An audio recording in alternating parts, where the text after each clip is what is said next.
apa kabar? Saatnya Anda menyimak berita Medan bersama saya, Auriga Agustina. Sejumlah berita menarik akan kami sajikan untuk Anda. Berikut 3 berita utama hari ini. Demo Hari Tani, ratusan pengunjuk rasa menuntut penyelesaian konflik agraria.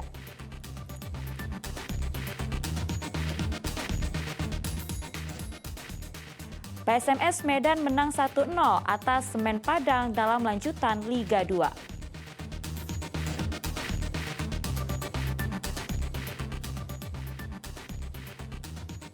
Cukup dengan Rp50.000, Anda bisa menikmati makan durian sepuasnya di Kabupaten Deli Serdang.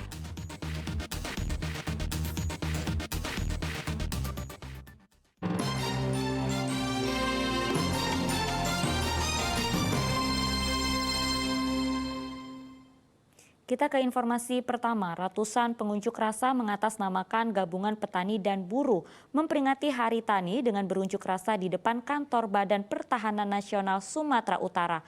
Massa menggotong tumpeng berukuran raksasa sebagai simbol protes banyaknya sengketa agraria yang belum juga terselesaikan.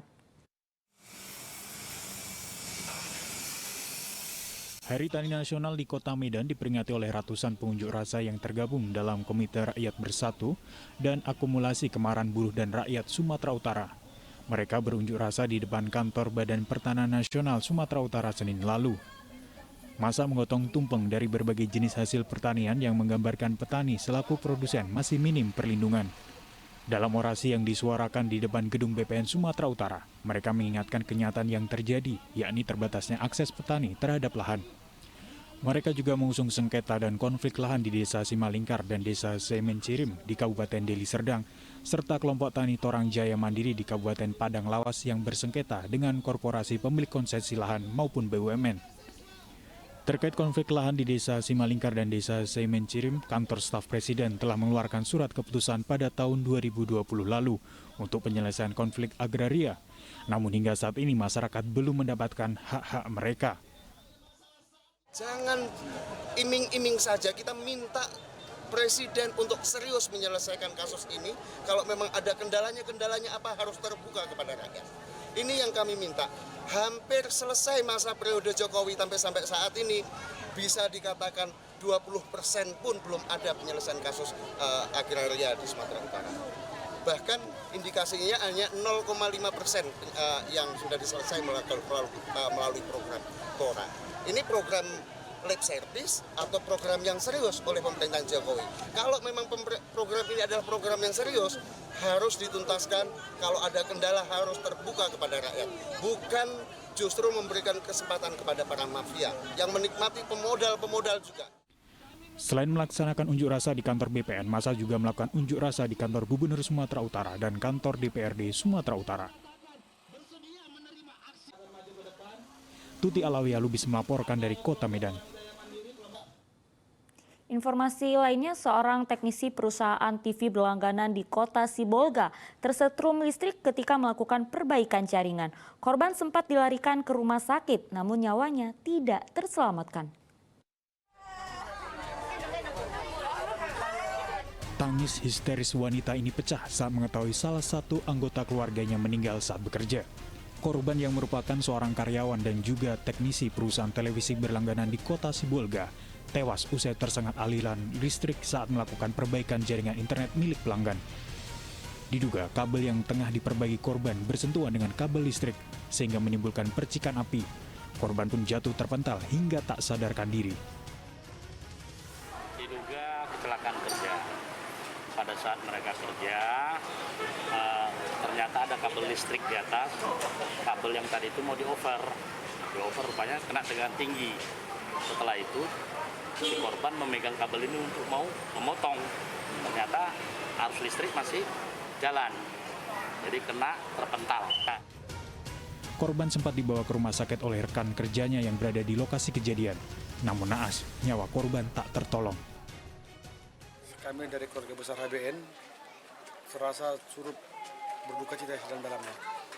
Artinya apapun nanti yang akan terjadi, mudah-mudahan dari pihak keluarga menerima apa ikhlasnya.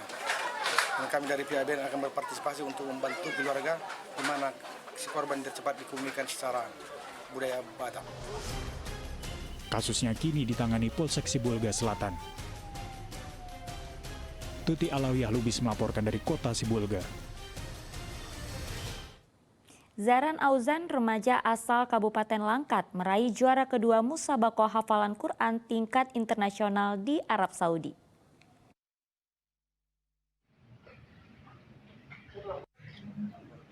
Tiba di tanah air Selasa kemarin, Zahran Auzan peraih juara 2 tahfiz 30 juz pada Musabaqah hafalan Quran atau MHQ tingkat internasional di Arab Saudi, disambut PLT Bupati Langkat bersama kedua orang tua Zahran bernama Ismuddin dan Aminarun Zahriyah. Di hadapan PLT Bupati Langkat, remaja berusia 13 tahun tersebut menceritakan keberhasilannya saat mengikuti gelaran MHQ bertajuk King Abdul Aziz International Holy Quran Contest yang diikuti peserta lebih dari 50 negara di dunia. Alhamdulillah semuanya tentunya adalah berkah dari Al-Quran dan itu semua karunia dari Allah Subhanahu Wa Taala.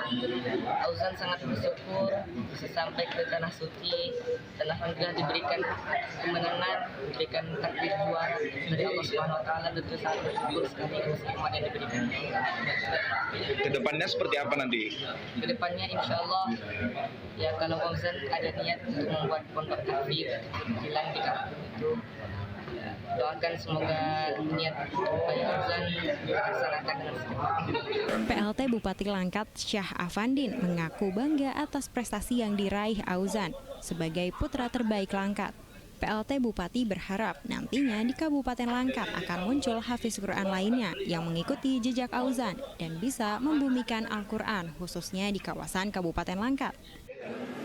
Alhamdulillah menjadi juara dunia hafiz Quran 30 juz. Juara dunia, saya pikir ini tidak main-main. Yang saya merasa ini keberkahan dari Allah Subhanahu Wa Taala dan juga satu pembuktian bahwa Langkat insya Allah bisa menuju masyarakat yang religius.